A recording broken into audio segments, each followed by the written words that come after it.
Hello, in this video, I'll be going through the new signings for Spurs, Pedro Porro and Arnel Danjuma, and talking about how they might affect the team going forwards. So for Porro, obviously, all of his attacking output stats are pretty much, well, not perfect, but incredible. Mostly the way he can create and he can execute moves off as well. He's always willing to take on his man and dribble, which is very, very needed for the squad right now because we have a lack of players who can just simply dribble at opposition players and take them on. Um, as I think Danjuma also provides that as well. He can definitely dribble, but yeah, and his assists obviously insane. I'm not sure if the only doubt I have about Porro is if he's very good at arriving at the back post and finishing off like moves like that and heading because he's only five. Wait, he's like, yeah, 5'9". So I mean, he should be okay in the air, not amazing, but it's fine when you have all of these incredible stats already. I mean, his touches in the attacking penalty area are incredible. So he will be getting into positions to score quite a lot of goals for us. So that is pretty good, and I think he'll be very good with linking up with Kulusevski because what they can do is Porro, he's very, very high and wide all the time. And Kulusevski's best when he can link up with another player who's either cutting, going on it outside of him. So he can either play that pass or get space to go back into inside and play those deep crosses from inside. He does that a lot. And yeah, I think that they'll be very good complement to each other. Let's look at Danjuma now.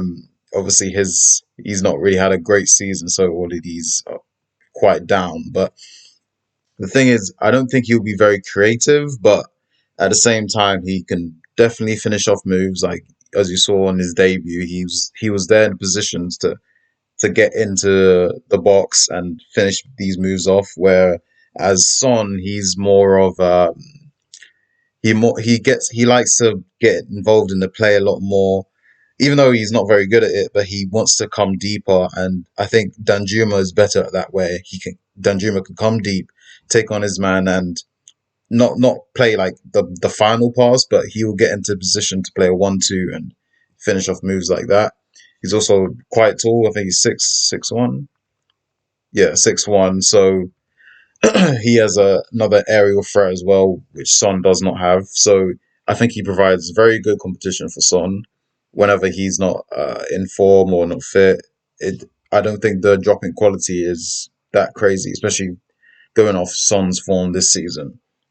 So yeah, overall, uh, I think what going forward now, I think most of our right build up and creation is going to come from the right hand side because now we have Romero, Porro, and Kulusevski all on one side who are very good at building up and can take on their man, dribbling, very smart passing. I think, and then both very good at crossing too. So then on the left now we have Son, Kane, and obviously Perisic or Sessegnon. Sessegnon's very good at arriving in the areas to score as well, but I think most of our creation now is definitely going to be weighted only onto the right, which is, I don't know if that's a bad thing, but at least we have a very good like balancing act now where we can create on the right and then execute moves, finish off moves on the left, which with pretty high quality now, and we have enough depth as well. Where like if imagine if Kulusevski gets injured, it's not as much as a problem now as we have Porro, who can still create the not the exact same output, but the the drop in output won't be as massive as when we didn't have Kulusevski, because when we didn't have Kulusevski, we weren't creating anything really. So yeah, I think they're pretty good signings. I wish we could have got like a centre back, but that's that would have been a bit too much to do in January probably. And yeah, that's it.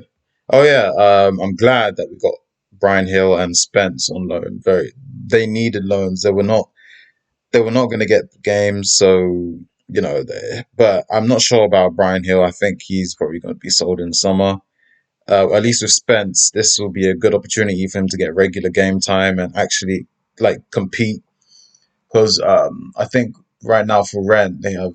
I mean, I saw on Twitter that they have like all of their right backs injured right now, so he should get consistent game time for at least I don't know, a month or two, and then it will be up to the coach to see if he's actually competing with the other two first choices, and hopefully he should come back next year stronger and actually compete with Porro and yeah, Emerson as well. He could. I mean, he might still be there. He might be sold, but I think Emerson could still stay for like those games where we need more defending on the right or just defending as a whole against like Man City or teams like that.